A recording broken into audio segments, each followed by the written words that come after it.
tonight. Hawks have been playing very well, especially the way they bounced back from the Cavs blowing them out.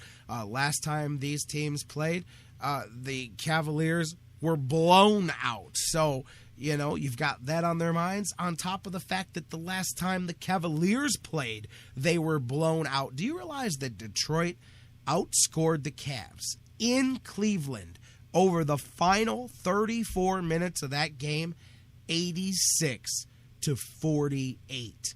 That is unacceptable against a 7-23 Pistons team that is on the road and just let one of their best players go just because. I think I saw was it Terry Pluto? Somebody in the paper, it was a funny throwaway line. They said they let Josh Smith go just because it was easier to lose without him than to lose with him. So you might as well let him go win somewhere and not have to suffer with the losing. But and they come into Cleveland and shellac the Cavs, and the Cavs jumped out early. That's where I say there's something going on.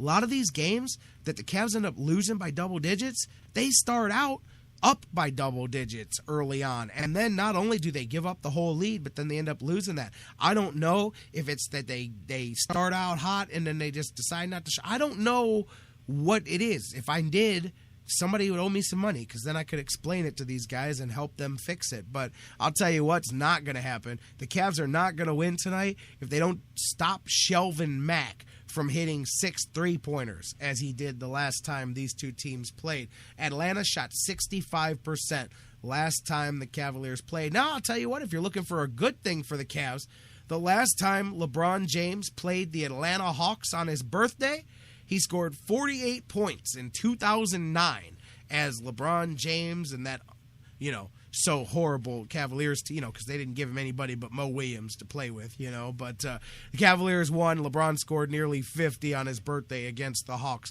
back in 2009. Can he do it tonight? I don't know.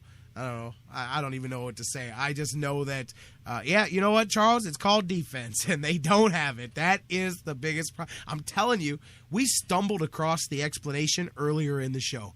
Put a mask on him, sneak him in as the masked Mr. B, man, and just, you know what? I'm telling you, mask, Anderson Varejao, wig day thing over the top of his head. Nobody will even know that Mike Brown's in there, man. Sneak him into practice. I'm just kidding. Who knows if that would work? Everybody said they got rid of him because LeBron didn't want him here. I don't know. Well, I'm thinking he may have been more cooperative with Mike Brown than he's been so far with David Blatt. Either way, look, man, it all comes down to play better, lead better, win these games. But not just winning these games. Lead your team, LeBron. And it's not just LeBron. Kevin Love. I dare Kevin Love to play some defense. I'll tell you what. I know some people are going to tell me I'm crazy about this, but there's nobody except LeBron and Kyrie Irving on this roster that cannot be traded at the trade deadline, and that's all I'm going to say. I know you're going to jump to conclusions and say, you're insane. They're not going to trade Kevin Love. I didn't say they are, but I'm telling you that there's nobody on this team except LeBron and Kyrie that are untradeable at the trade deadline, and take that for what you will. There's certain players that will gather different assets than others, and there's certain people that will not fit together with others. And I'm not saying that's Kevin Love at all. Don't read in between the lines. I'm just saying that it's not a foregone conclusion that all three of those guys are untradeable. In my opinion, 2 of the 3 are untradeable. Well, one of them's tradable if he asks to be traded, and only if he asks to be traded. But I'm just saying that don't underestimate, as the Cavaliers continue to try to find this fit, what changes and how they tweak it around, man. But I keep going back to, why just worry about changing the roster? Let's it's like throwing more money into, throwing bad money after good, or whatever the old expression is, You can keep adding talent. I get it. And enough talent should theoretically overcome chemistry issues, but it never does. Never does. Remember, the Lakers tried to pull that off a couple years ago. They just ended up with a Hall of Fame old team that didn't win the championship. Remember when they had Mailman and Gary Payton? And all they ended up with was an old playoff team that had a bunch of future Hall of Famers on it. It didn't work out. So whatever. But again, some people look at reality. And some people play video games and just go, hey, he's an 89 overall, and he's a 94 overall, and he's a 98 overall. So we got a big three, and nobody can beat us. Well, that's one way to look at it. The other way is that the pieces thus far are not fitting together, but it's more than just that. Some of the pieces are not... Some of the pieces aren't playing defense. That's the best way to put it. Some of the pieces are not playing defense, and some of the pieces that aren't playing defense are also too busy pointing out other people's problems and not leading by example. So if somebody could please ask our jigsaw puzzle to start playing some defense, then we could definitely turn this thing around. And you know what? I'm beating too negative on it, because there's some things I do like about the Cats. There's times that they're mind-bogglingly frustrating because they can look so good at times, but they can look awful at times where you're like, are you serious? There are times that this resembles last year or just a bad team in general. How is that humanly possible? How can a team be so Jekyll and so Hyde? And I think that some of it is chemistry, some of it is time played together, but some of it is just people need to change the way they're going about doing their business. And if they do, everybody else will follow suit. Everybody else will follow suit. And you can say I'm pointing out LeBron James over and over again. Guess what? He's the one that if he does it, everybody else has to follow suit. There is not a person in the locker room who can argue with David Blatt when he says, you need to defend more if LeBron defends on every play. Because he can go, guess what? The best player on our team plays defense on every play. And all the other guys can do is go, damn, he's right. But when you say, hey guys, I need you to play defense, and the first thing everybody can say is, well, let me know when he starts playing defense, then you've got a problem. All right, guys, I'm going to stop talking about the Cavaliers. Hey, last story. I didn't know if you guys saw this. I mentioned it before the break.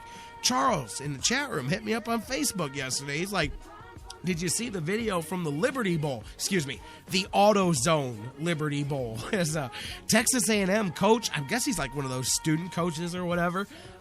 Twice, not once, but twice, the West Virginia player comes into the sidelines on the out of bounds there, and he hits the guy in the back of the helmet. Not like a, hey, good game guy, or hey, get off our sideline goofing around type of thing. He hits the guy. He elbows him on the one, and he pushes the guy on the other one. The minute that somebody caught it on video and told A&M about it, they booted him from the sidelines. The coach's, what is the kid's name that did it? Now I'm not. Now the name of the assistant is striking me. I had it, but anyways, the assistant was booted off the sidelines before the game was even over. And of course, Coach Sumlin came out and said, "Hey, this is absolutely unacceptable. Will not be tolerated. We won't condone it. We'll take care of it when we get back home." Obviously, you're on the road for a bowl game, but man, how about? I mean, we mentioned Woody Hayes earlier in the show, but that's a little bit of a different case there, but.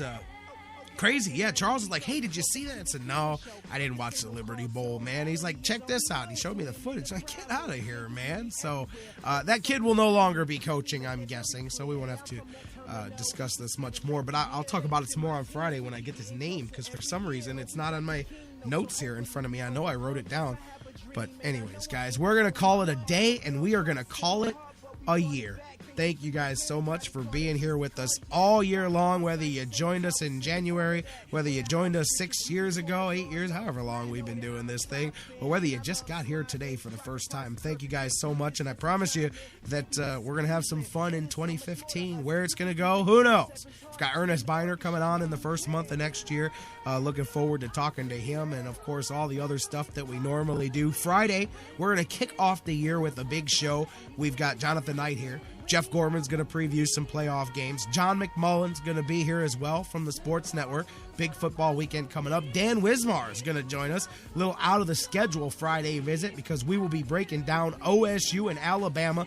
Are the Buckeyes going to be one and done, or will they have one more to come? We'll talk about that with Dan Wismar and so much more. Friday, it's going to be a lot of fun as we kick off 2015 right here on the Sports Fix. Last time, thank you guys very much for everything. Enjoy the Cavaliers. Enjoy your New Year's holiday. Be safe out there. Click it or ticket. Don't drink and drive. All those cliches that come with it. Be careful so that you can be back here Friday live. Same bat time, same bat channel, noon. Right here across the Sports Fix Radio Network. We love you, Cleveland and beyond. We'll see you Friday for 2015 right here live on the Sports Fix.